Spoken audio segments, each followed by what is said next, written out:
अगर आप मेरी इस बात से सहमत हैं तो कृपया इस वीडियो को लाइक करें, कमेंट में राधे राधे लिखें और चैनल को सब्सक्राइब करना न भूलें। इस अमूल्य ज्ञान को अपने प्रियजनों के साथ साझा करें।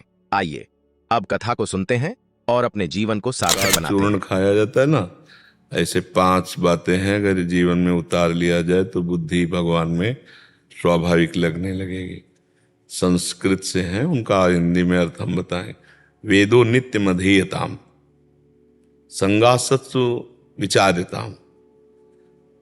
यदि हम रोज शास्त्र स्वाध्याय करें, रामायण है, भागवत है, गीता है, जिसमें हमारी समझ बने हिंदी से, रोज वेदो नित्य मधीयताम, रोज अब वेद पढ़ने के लिए व्याकरण चाहिए, तो उसी वेद को सारांश में भगवान ने गीता रूप में, रामचरितमानस रूप में भगवान हैं संतों के रूप में, वही सब। तो गोस्वामी तुलसीदास जी ने कोई भी ऐसा शास्त्र नहीं है जिसकी बात रामायण में न लिखी हो। बिल्कुल सरल भाषा में रामायण है, भागवत है, महाभारत है, गीता जी है, इसमें सब वेदों का सार लिखा हुआ है। तो वेदो नित्य मधीयताम, रोज शास्त्रों का स्वाध्याय करें। संगासत्सु विधीयताम, रोज महापुरुषों का सत्संग सुने। तो आजकल मोबाइल भगवान की बड़ी कृपा है, कहीं से भी सत्संग सुन सकते हो। साधु संग का जिनका मन आवे सर्च करो और सुन लो। संगासत्सु विधीयताम और महावाक्यार्थस्य विचारिताम, जो संत महापुरुषों ने वचन कहे उसका विचार करना चाहिए सत्संग में। आज ये बाबा बोले, इसका मतलब क्या हो सकता है, उसमें घुसे, उस शब्द में घुसे, उसका चिंतन करे। और फिर लिखा है कि क्षुद्र व्याधि चिकित्सिताम, भूख की औषधि की तरह अन्न पाए, पवित्र अन्न। जैसे विरक्ति के लिए तो आगे लिखा है भिक्षान्नम औषधम, और गृहस्थ के लिए तो धर्म पूर्वक कमाया हुआ अर्थ। भोजन बड़ा पवित्र होना चाहिए। नहीं, 5 सूत्रों में भोजन बोलने की जरूरत क्या थी, लेकिन भोजन बोला। चौथा जो है क्षुद्र व्याधि चिकित्सिताम, क्षुधा रूपी व्याधि की चिकित्सा करे। अगर विरक्त है तो भिक्षान्नम औषधम, और गृहस्थ है तो धर्म पूर्वक कमाए हुए अन्न से। फिर एकांते सुख मास्यता मथातो ब्रह्म जिज्ञासा।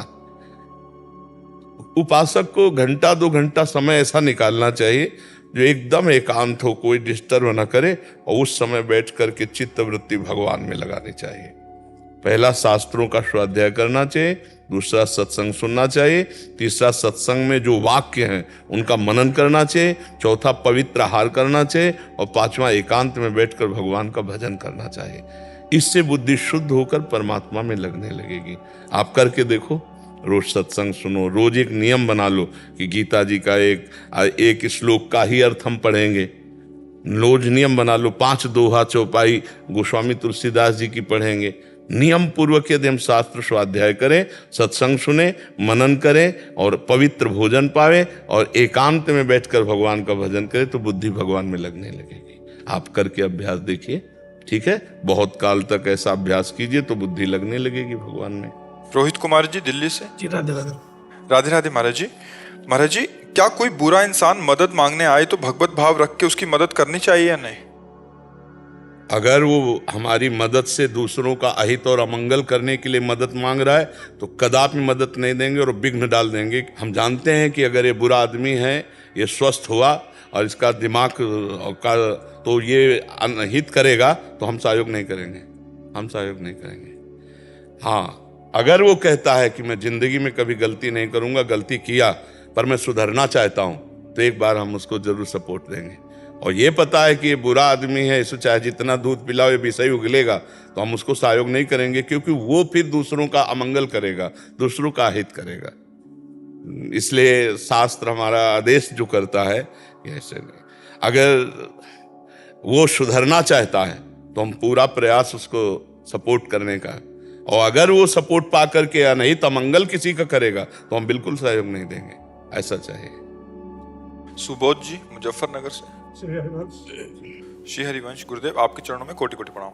गुरुदेव भगवान, यदि साधक का शरीर किसी असाध्य बीमारी से ग्रसित हो जाए और ऐसा प्रतीत हो कि साधक के शरीर को पूर्ण होने में कुछ ही दिन शेष हैं, तो अंतिम समय में साधक के संसारिक सगे संबंधी अंतिम समय में उससे मिलने के लिए आते हैं। इस स्थिति में साधक शरीर संबंधियों को मोह में ना फंसकर अपने अंतिम को कैसे सुधारे? सावधान हो जाए, मुझे जाना है। सावधान अगर साधक हो जाए, मुझे जाना ये सब माया की फांसी है। किसी से कोई मतलब न रखे, जाने के पहले ही जाने की व्यवस्था में हो जाए, न देखना, न सुनना, न बोलना, न खाना, न पीना। अगर हमारी सामर्थ्य है जरा भी तो हम जल ले लेते हैं, नहीं सामर्थ्य तुझे पता है जाना है, अब क्या खाना है। राधा राधा राधा राधा राधा, पहले ही अपने को बिल्कुल शांत बना ले। ये हम देखे हुए महापुरुषों की बात कहते हैं।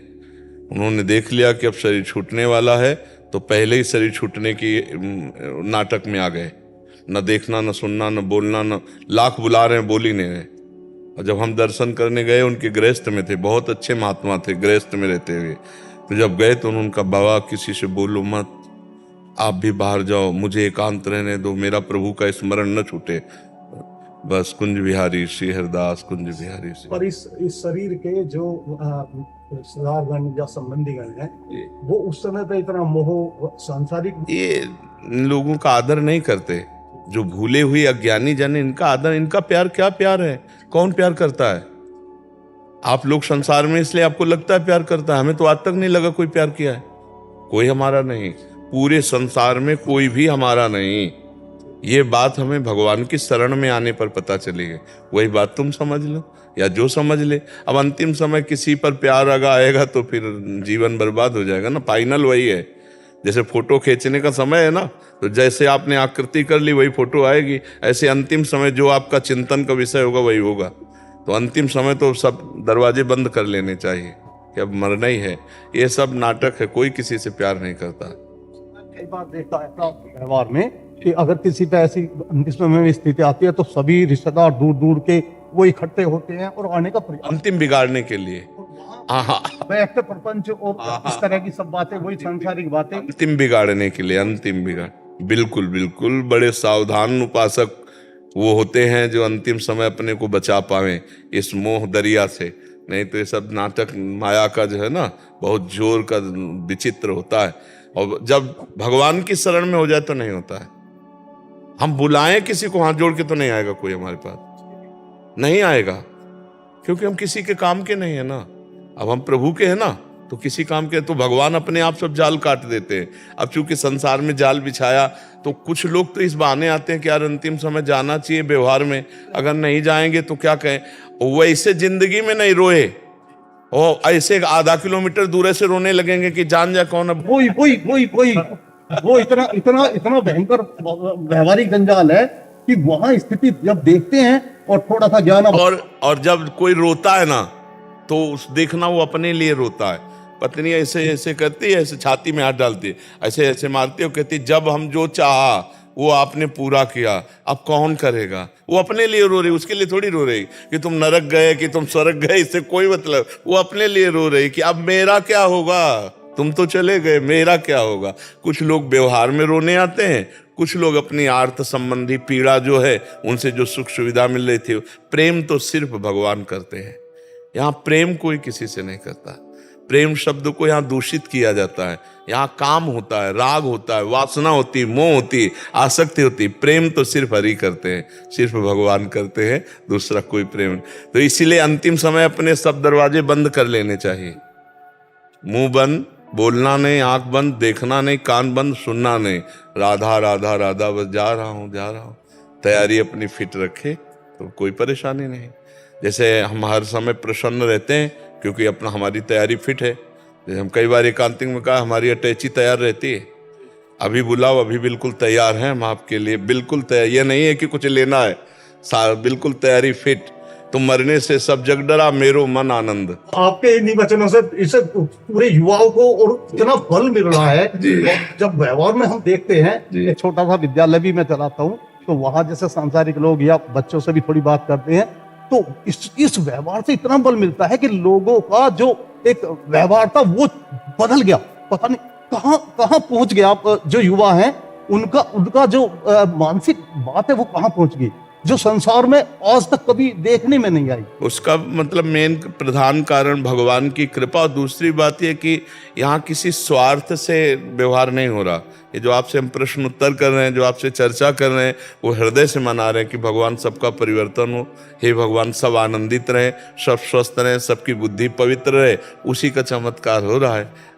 क्योंकि और पता नहीं क्या लोग बताते हैं यहाँ पर में जो सुनते हैं कि परिवर्तन, सीधा परिवर्तन। जी, वो केवल भगवत कृपा और उन्हीं की कृपा से जीव का परिवर्तन होता है। और ये यहाँ से जो भी भेजा जाता है, हाँ हाँ, वो हृदय हृदय की बात होती है। यहाँ पढ़ लिख करके जैसे उपदेश देना, और एक होता है जीवन का उपदेश देना। यहाँ जीवन का उपदेश, हृदय का जो जीवन का उपदेश है, वही सबके ऊपर कृपा कर रहा है, वही सबके ऊपर दिमाग में बैठकर सतमार्ग में लगा रहा है। नहीं, अपने पिता की कोई नहीं मानता, बाबा जी की कौन मान जाए?